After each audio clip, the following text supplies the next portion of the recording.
ஓம் சரவணபவன் நற்பவி. Hello மக்களே, சிவராத்திரி அன்னைக்கு முதல் கால பூஜை ஃபஸ்ட்டு பாகம் நான் போட்டுட்டேங்க. இது வந்து இரண்டாம் கால பூஜைனா என்னன்றதை சொல்கிறேன் கேளுங்க மக்களே. விஷ்ணு பகவான் சிவபெருமானை பூஜிக்கிறாருங்க.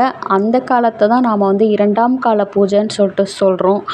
அந்த பூஜையில் பார்த்தீங்கன்னா மக்களே, இளநீர் அபிஷேகமும் பஞ்சாமிர்த அபிஷேகங்கள்லாம் செய்வாங்கங்க. அப்படிப்பட்ட நாளில் நம்ம இளநீரை வாங்கிட்டு போய் கொடுக்கலாம் ரெண்டாம் கால பூஜைக்கு. பஞ்சாமிர்தமும் செஞ்சு அந்த ஐயனுக்கு அபிஷேகத்துக்கு கொடுக்கலாங்க. இப்படி ஒரு வழிபாட்டை நம்ம மேற்கொண்டோன்னு சொல்லிட்டு சொன்னால் லக்ஷ்மி தாயாரின் அருளும் விஷ்ணு பகவானின் அருளும் சேர்ந்து சிவபெருமான் அருள் தருவாருங்க. அப்படிப்பட்ட கால பூஜை தாங்க இரண்டாம் கால பூஜை. அலங்காரம் பார்த்திங்கன்னா ரொம்ப சிறப்பாகவே பண்ணியிருப்பாங்க சிவபெருமானுக்கு. இது வந்து விஷ்ணு பகவான் பண்ணுறதுனால அலங்காரங்கள் ரொம்ப அற்புதமாகவே இருக்குங்க.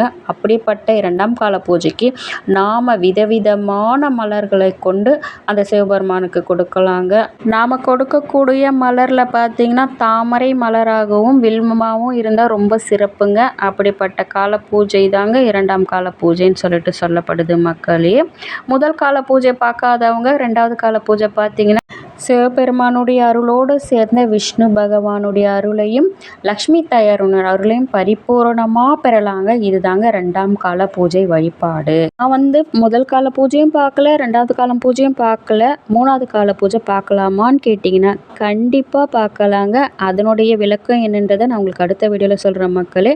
நான் போடுற இந்த வீடியோவில் உங்களுக்கு பிடிச்சதுன்னா லைக் பண்ணுங்கள், ஷேர் பண்ணுங்கள், மறக்காம சேனல் சப்ஸ்கிரைப் பண்ணிவிடுங்க மக்களே. பாய். அடுத்த ஒரு நல்ல வீடியோவில் உங்களை சந்திக்கிறேன்.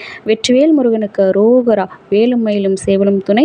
ஓம் நமச்சிவாய், ஓம் நமச்சிவாய், ஓம் நமச்சிவாய். தென்னாட்டுடைய சிவனையை போற்றி, நாட்டவர்க்கும் இறைவா போற்றி போற்றி.